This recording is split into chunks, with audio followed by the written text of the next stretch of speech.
Hey friends, Teacher Nikki here to share with you how I prepare for a class. One of the kind of classes I have to prepare for is the Trial 3.0 class. Since those are classes that are going to be the same over and over, I have already prepped all the way from pre all the way through level 5, and I keep them together in this bag. Since I am certified to teach trial classes and they are the classes that the company places students with you, I wanted to be sure I had everything together. So for pre, 2, 3, 4, and 5, they're all stored inside their own Ziploc bag. And the way that I did the prep was I first previewed the material to see what things I would need. I always have a notebook that I write down the images that I feel like I need to find to have an effective course. And I also still check YouTube because someone else may have already done a slide by slide that there are things that I'll be able to use that I don't have to create on my own. If someone else has come up with a good way to do that, thank you for your effort and I will utilize it in my classroom. So what I have right here is the pre-VIP bag. I don't know if you can see, but it says level 1 trial. And in here, some of the things were toys and happies that I had around the house. Some were things that my husband had collected. And then there were other things that I made. You know, one of the things that they talk about is they talk about the colors. And so one of the colors they talk about is yellow. So I use my little yellow emoji to highlight the color yellow. What I made as prep for this class was I made these crayons. I made these crayons using construction paper and a Sharpie, and I laminated them just to keep them sturdy. And I made them for the 3 colors that are in the pre-trial. The other thing that I did is I made alphabet cards to go along with the phonics that are in the trial. And I prefer to use cards that have the big A and the little a on them because it helps me when we're talking about big A to just cover up the little a and be able to say big A, and then to come to the other side, small a, and it's just one card versus having 2 different cards to figure out. I also on the back usually add the image that matches the image that's in the trial. Because I'm a mom, I've taken one of my son's apples out of his apple bowl every time I've taught this lesson. I return it and then it comes back in handy again.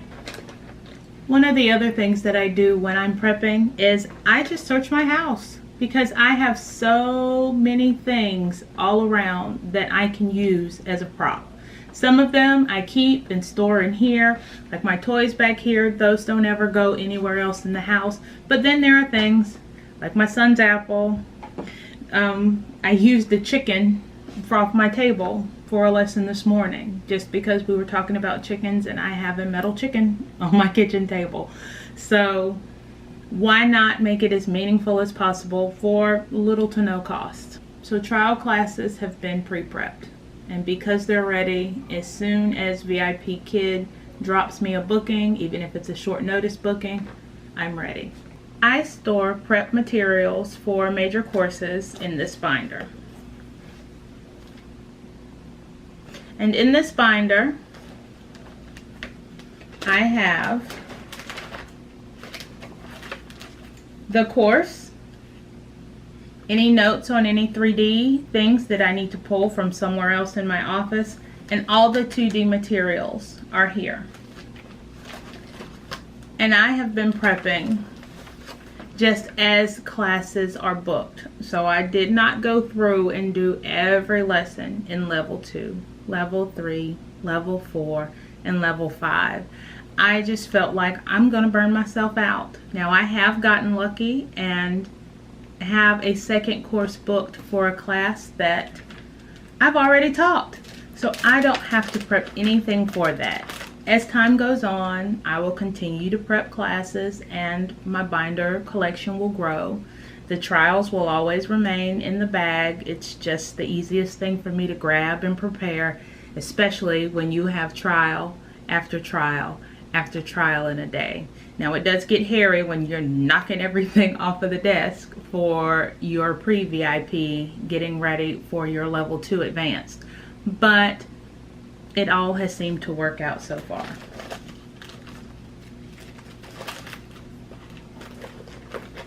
And this front, this VIPKID class organizer, it was something that I got from Teachers Pay Teachers, from someone with the name Silver Linings. It was a free template and I just thought it looked nice. Good job, Silver Linings. Thank you. Preparing for a class that is not a trial and a class that I have not taught is a similar process to what I did for the trial 3.0s. The first thing I do is I preview all the materials. I look at every slide and I note things on my notepad that I already have, things that I think would be meaningful for me to find to prepare for the lesson. And once I have that list, I go to Google and I search for certain images. I will screenshot what is the actual picture that is in the learning material so that what I am holding up mirrors what is on the student's screen. For instance, when we're talking about Mike and his family, within the materials, there is the picture of Mike and his family. And so when I am asking a student to circle the family, it's good to have the actual image. I've just found that to be something that's helpful. As I always go back to YouTube to see who else has come up with some great ideas of ways to introduce content to students, because if they have figured out a way that is effective, I would like to utilize their way. Again, I don't have to recreate the wheel. I just need to present informative content to my students.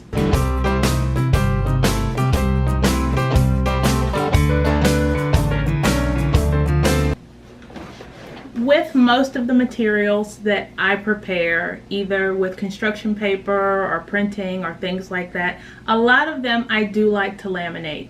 Some things I found aren't as useful for lamination. Some things I found that lamination will create a glare that will prevent my student from seeing it. Things like the star. He's okay because he comes all the way up. And when he comes all the way up, you get to see him and you get to see his coloration. Things like the yellow crayon, for instance, when I hold it back, the reflection will wash it completely out. And since this is a material that I have already made, I'm not going to redo it. I just have to make sure that I bring it close enough into the camera so that the glare does not wash out its color. It is also why I added the smiley face, just because his color does not wash out no matter how far away from the camera he is. I have props that I laminate and I just hold with my hand, like the star. And then there are other things that I do add a popsicle stick to, just so that I can keep my hand out of the image, so I can hold it below and bring it up close.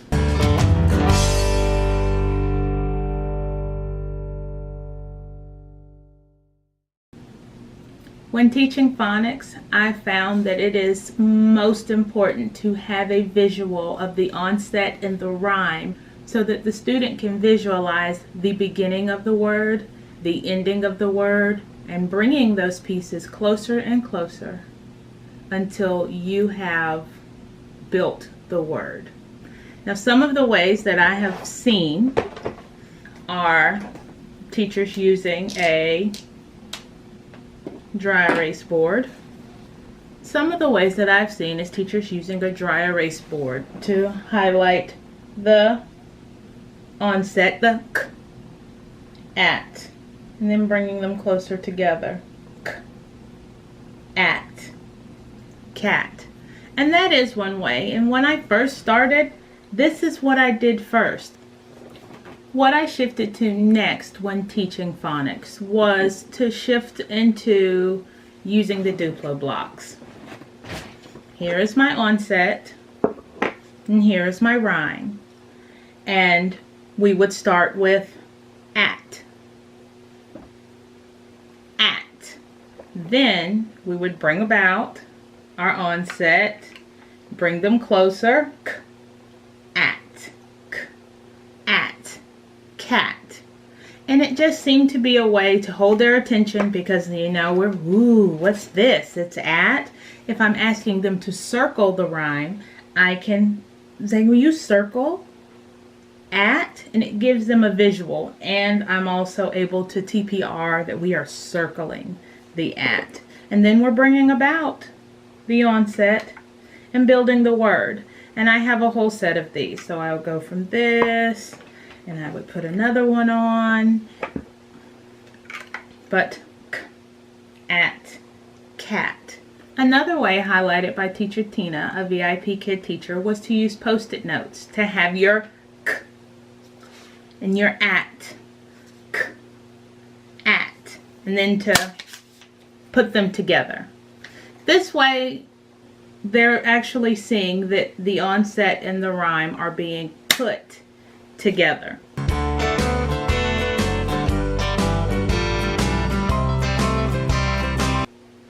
For the math portions, I have found that the most useful thing for me is a small dry erase board. It's a way when the students are reading,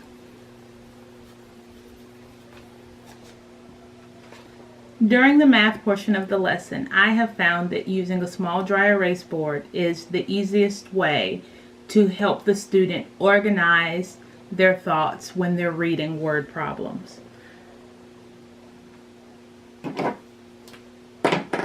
Just a small one, just something so that, you know, if we say Cutie Pie has 15 apples, then she gives away 5 apples. How many apples are left? This visual will help the student make the connection between the words that are written on the slide and the math that they are being asked to do. I have found that this is the most helpful thing to help a student organize their mathematic thinking in the ESL classroom. Cutie Pie has 10 apples. Cutie Pie has 1 less apple because his mama took it.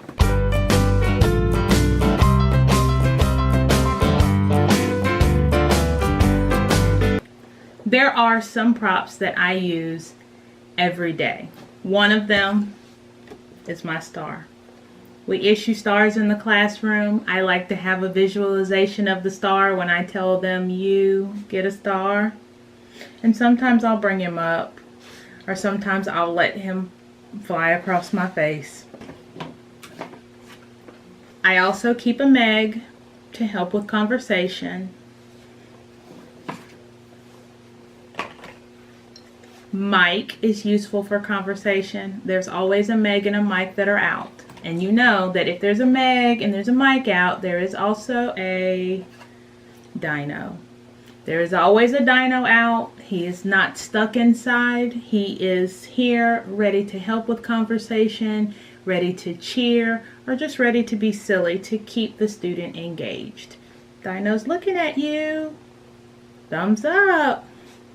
Always within reach, I have Frog, just in case he needs to model conversation before a student is prepared to do it. And sometimes he is who has the conversation. Hello. And then we can both listen. So a puppet is always a great thing to keep nearby. The other set of things that I keep, I just call them happies. They're just things that I can use as additional rewards for the students, you know, when they're doing a good job. When I first started, I noticed that there were a lot of the little girls that they're able to push a button and send me a heart. I mean, maybe the fellas are allowed also, but I don't get hearts from the boys.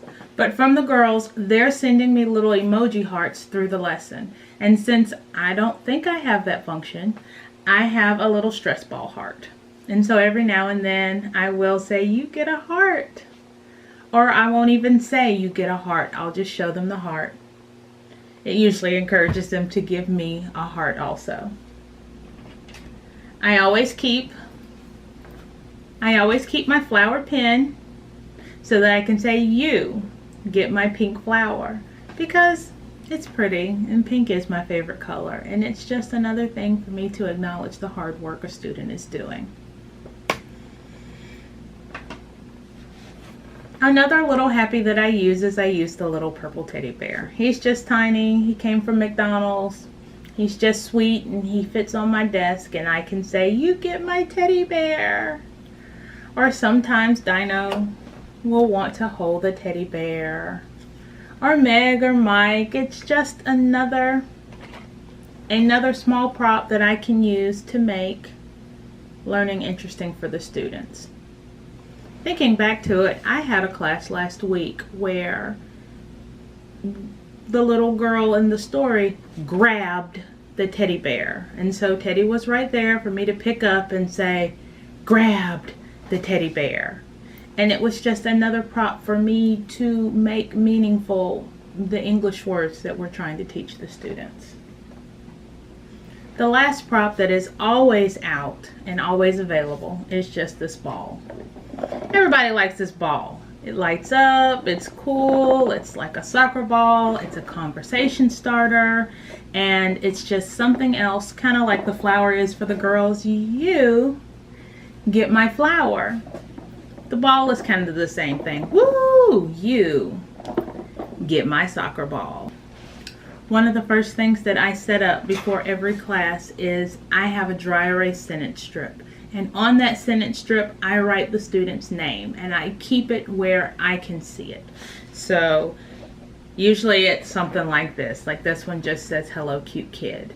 And on the other side, when I say, hello, my name is written here. My name is Teacher Nikki. What's your name? Sometimes students are surprised when they tell me their name and I say, oh, well, hello. Nice to meet you. So this just helps me because the names will start to blend together. I had a Julie, a Jessica, and a Janet right behind one another. And if I did not have that, I was going to jumble those J's up and I was going to call somebody the wrong name. And that really isn't good. It isn't what I wanted to do at all. Today, I've shared with you how I have prepped for my trial classes, how I prep for new classes, and what props just stay out and available for me to use at any time during a lesson.